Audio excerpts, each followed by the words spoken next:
अस्सलाम वालेकुम व्यूवर्स, कैसे हैं आप सब। उम्मीद है आप सब खैरियत से होंगे। मैं हूं आयशा और आप सबको करती हूं वेलकम आपके अपने YouTube channel foodies kitchen with Ayesha में।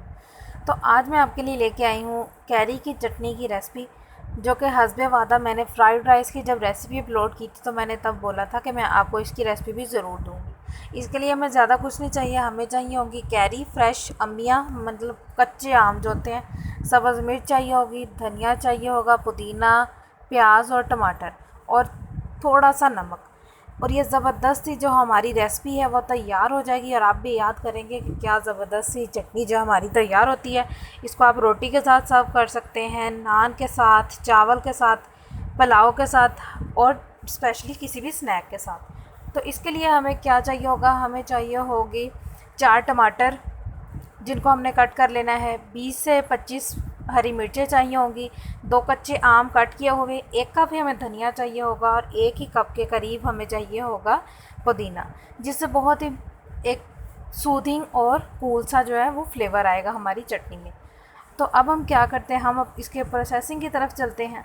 यहाँ पे एक मैंने सिंपल सा ब्लेंडिंग जग लिया, उसके अंदर हमने ऐड कर देने हैं लाल लाल से नरम से टमाटर और उसके बाद हमने ऐड कर देनी है हरी मिर्ची, जो कि बड़ा ही एक मज़े का तीखा सा टेस्ट देंगी। और इसी के साथ हमने क्या करना है कि सबसे लास्ट जो हमने फ़र्स्ट पे टमाटर इसलिए ऐड किए थे ताकि ये बहुत जल्दी से ग्राइंड हो जाए।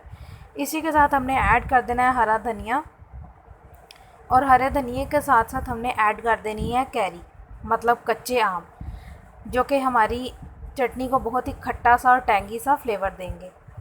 आप इसको स्टोर भी कर सकते हैं। और अब हमने क्या करना है, हमने इसके अंदर ऐड कर देना है पुदीना, 1 कप जो हमारे पास था फ्रेश, और हमने 1 बड़ा चम्मच जो है नमक ऐड कर देना है। और अब हम इसको करते हैं ग्राइंड। अच्छे से दिखाती हूँ आपको इसकी लुक।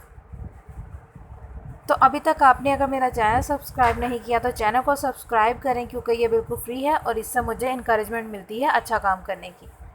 तो यहाँ पे हमारी ज़बरदस्त सी चटनी तैयार हो गई है। अभी आप देख सकते हैं कि उस पर हल्के हल्के से बबल अमीन ये बिल्कुल अभी रेडी हुई है और मैंने अभी इसकी लुक आपको दिखाई है। और आप देख सकते हैं कितनी फ़्रेश है और कितनी ही ज़्यादा ज़बरदस्त है। आप इसको गार्निश करें, इसको सर्व करें और जब दिल चाहे आप इसको बना के खाएँ। 2 हफ्ते तक स्टोर कर सकते हैं। दुआओं में याद रखिएगा। Stay tuned. अल्लाह हाफिज़।